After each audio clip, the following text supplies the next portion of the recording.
What's up everyone and welcome back to the MMA Insight.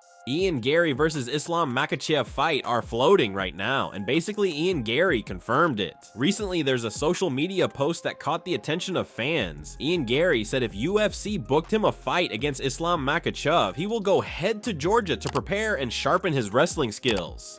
Garry's recent post will make this fight fans excited. He posts that he's booking a flight to Georgia, though nothing is officially confirmed yet, but in that post he basically confirmed and fueling the speculation. Kamaru Usman also wanted to join. He calling out Islam Makhachev once again to make this more heated and claiming he is the one who has everything to beat Islam. Kamaru Usman pointed the difference of their strengths. Kamaru says that Makhachev only looks dominant in his title-winning match because Jack Della Maddalena doesn't suit wrestling where Makhachev's strength is, which is Kamaru Usman's specialty. He also added that he thinks that is the key to dethrone Islam. He also gives us a hint that we can see a potential crossing division clash by calling out middleweight champ Khamzat Chimaev after he defeats Islam and secures the welterweight belt. I think myself and Islam is a phenomenal guy, phenomenal champion, what he's been able to do. I just think, as we know, styles make a fight. That's it. And I think I'm the most difficult style for him right now. And I think I'm the best test for him because, let's be honest, Islam is extremely talented, but that last fight, he made it look easy because the former champion there was a deficit in the game. Yeah. And that happens to be where I'm strong as well. So I think that's a tremendous matchup. I love Islam, but I think I get that title. And if I get that title, I think a lot of people wanted to see that rematch with Khamzat. I would love on a to see full that. camp. It was too short, and I've been accustomed to fighting 5-round fights. True. Yeah. And so it just, you know, if I was able to get that opportunity again and to actually prepare for a big, strong Khamzat. He's done everything that was asked of him to do. So given that opportunity again, I approach that fight a little different. Before we continue, subscribe if you want a daily MMA news like this and to support our channel. Nate Diaz just announced his comeback plans, and the potential matchup are both massive. He is targeting a trilogy fight with Conor McGregor, Dustin Poirier, and even a fight with Mike Perry, which is one of the biggest American fighter star in MMA world. Diaz has a high chance to be at the White House card because his presence can attract a huge audience alongside with fighter like Ilia Topuria and Justin Gaethje. But the thing is, his relationship with the UFC is not that good, so we are still not 100% sure if he can really make it to the White House card. Fight fans, if you have the right to choose, what is the most fight you want from Nate Diaz return? Poirier, Mike Perry, or McGregor 3? Comment down below. I would like to fight. I'd like to fight somebody.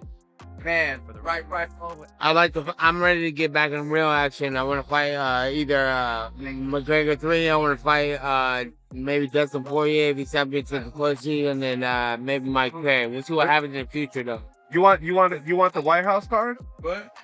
Yeah, that'd be dope too. McGregor on the White House card? America gang, baby. You already know what's poppin'. Dana White just conducted a press conference for the White House events and revealed some major update. One of the most interesting reveals is that the president is actually the one who reviews the fight cards. It's not just for a political or logistics. This is one of the hot topic for weeks. People questioning if Trump really have a say for the White House event cards.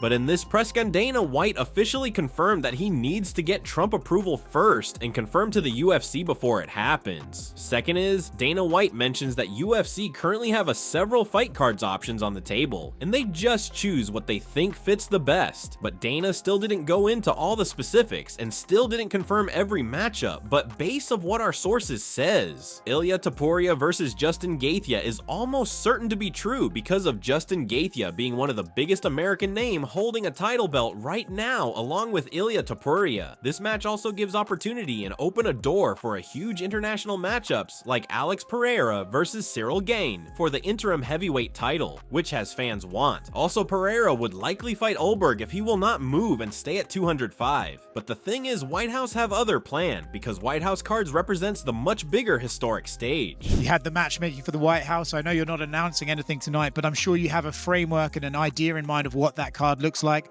What can we expect? How many title fights? What does the White House look like? We have like 2 different options laid out, and the matchmaking process has already started. So yeah, we got the White House card done last week. The card is done already to go? Yep. Nice. How many title fights are you able to say? No. Okay.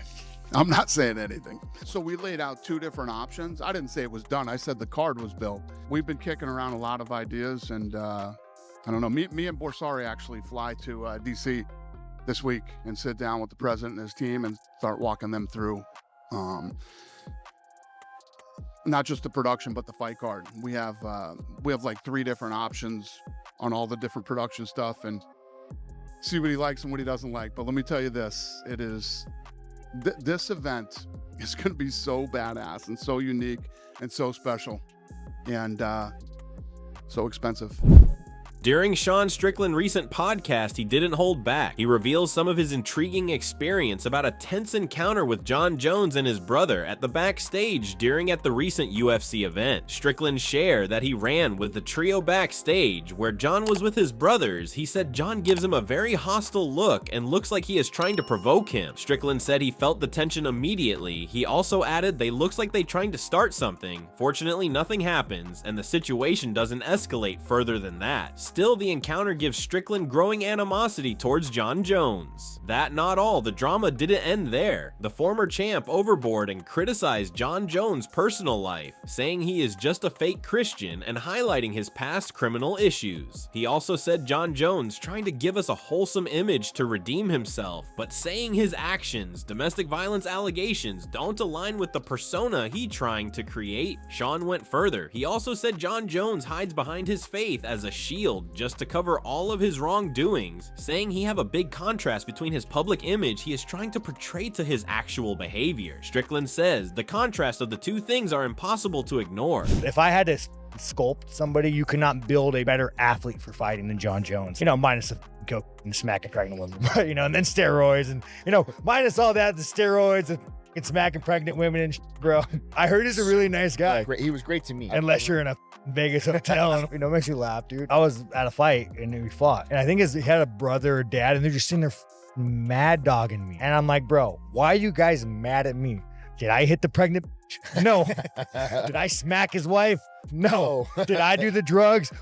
No, dude. Why I go so hard on him? If he were to just be like, guys, I'm a piece of shit. I try not to be, but I'm a piece of shit. Then I'd be like, but he tries to Trojan horse you, dude. He talks about God and as he's doing coke off a stripper. You're like, you're the fucking villain, bro. You are a villain. You are not a good man. You are not a decent man. You are a piece of who is one of the best fighters in the world. Next time you hit a pregnant chick, bro, just drive faster. Robert Whittaker reveals the long rumored for his move to light heavyweight are getting closer, dropping the bomb in the Ariel Helwani show, saying he is 90% sure to leave the middleweight and move to light heavyweight for good in 2026. The former middleweight champ Whittaker just share how hard and brutal his recent weight cuts, especially the last couple. He is already 35 years old, and at the age he is walking around at a hefty 235 pounds weight above the 185 middleweight limit that he is forcing himself to hit for a long years. Whittaker is planning to return in June, locking himself for a full 3 to 4 months camp to get a new skills to surprise his opponents. With the conversations happens this week in Vegas to finalizing every details. The light heavyweight divisions have a lot of things happening right now. The champion Alex Pereira has teased a heavyweight jump, possible fight against Cyril Gane if Tom Aspinall's eye injury still not recover in time, which make the belt open for a fight and get a quick shot for winners. Top names like Magomed Ankalaev, Yuri Prochazka, John Blachowicz, Khalil Roundtree are in the list, but Whittaker believes his well-rounded skill set can conquer everyone. Wow, 205, Rob. Mate, the last couple cuts have been hard, and I know the growing trend is like Rob's a small middleweight, but I'm just short with stumpy arms. Okay, and like I'm tall, I'm short for the division anyway, so there's not much difference going up. They're taller than me anyway, down in middleweight. Like I'm a big guy, but like people don't realize how long it takes me to get down to the weight. So like, could I ask, right now you're in between fights and between camps, how much do you weigh? What, 235 maybe? I feel like the division's open. I feel like some good fights had. I feel like there's a lot of guys that I can my skill set can prevail on, but like I said, like wait and see. We're gonna have some conversations with some people this week and we'll lock things in after. So a few chats over in Vegas. Yeah, I'm in the area. So yeah, you might as well. I can organize something. And And that's going to wrap it up for the news. Thanks for watching. For daily MMA news and content, subscribe to MMA Analysts and click the bell icon to be notified when we post videos. Here are the 3 top comments from last video. The first one from Seth Christian 3056. Khabib truly doesn't need the money even if it's that large, and he doesn't seem like the type of person to go against his word or principles for I hold zero weight into that idea happening. The second one from Sunflower DJ 9 I says Makhachev apparently vacated the belt because he didn't want to face Topuria. He must have thought Topuria would beat him the way Alex beat Ankalaev. Lots of upset fans now, but in the end, every fighter is beatable. And the last one is from Wheelman Stan. Bobby is full of it, but I love to hear him speak. Alex should win, but man, how many times have we seen the best strikers fail at knocking out a Dagestani? How many times has the Dagestani defeated the Brazilian? Haha, I want to see those stats. It's 2 guys that you don't bet against, and now they're facing each other. It's crazy how Conor can lose and lose and lose and lose, yet can demand more money for a effing once-in-a-century White House fight. Those were the top comments from last video. If you want to be featured in the next one, all you have to do is comment down below. And if you missed yesterday's news, click the video on screen right now to get caught up. See you in the next video.